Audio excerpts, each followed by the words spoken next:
Les questions des KPI sur le leg, c'est une des premières questions qui m'est posée. Quand je vois une association qui veut investir, elle me dit voilà, il faut que je mesure, il faut que je justifie que mon investissement vaille le coup. Donc je voudrais savoir combien va me coûter un testateur, combien va me coûter un leg, quel est le leg moyen, quel va être mon taux de retour en achat coupon.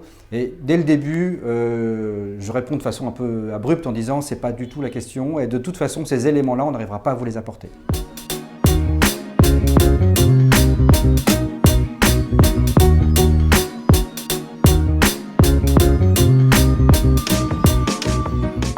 Alors, les deux premières questions à se poser quand on veut se lancer dans une stratégie leg, c'est 1. Quelle est ma capacité à investir dans le temps? Et 2. Est-ce que je vais être capable de monter une stratégie relationnelle dans mon association? Une stratégie leg, c'est une stratégie qui doit être très pérenne, quitte à ce que le montant soit un peu plus morcelé dans le temps, parce qu'on va s'inscrire sur un temps long.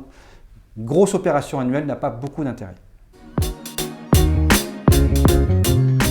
C'est vraiment réfléchir d'un point de vue marketing et communication, comment on va accueillir cette relation et la suivre dans le temps, pendant des années parfois.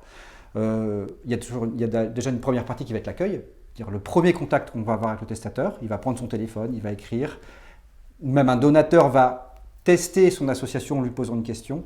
Comment on est capable de répondre à tous ces appels par des courriers individualisés et respectueux du donateur? Il est hyper important d'en créer une parce que les testateurs ont un besoin de relation. Alors on ne peut pas d'un côté envoyer acheter de l'espace, presse ou investir en digital si derrière on n'est pas capable d'accueillir la relation que les testateurs vont demander. Quand on parle de leg, on parle de mort, donc les gens sont très très impliqués sur ce sujet. Ça n'est pas du tout dans l'acte de don.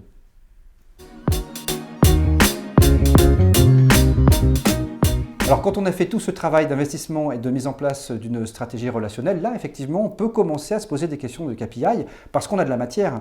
Quel est le pourcentage de réponse à mes courriers?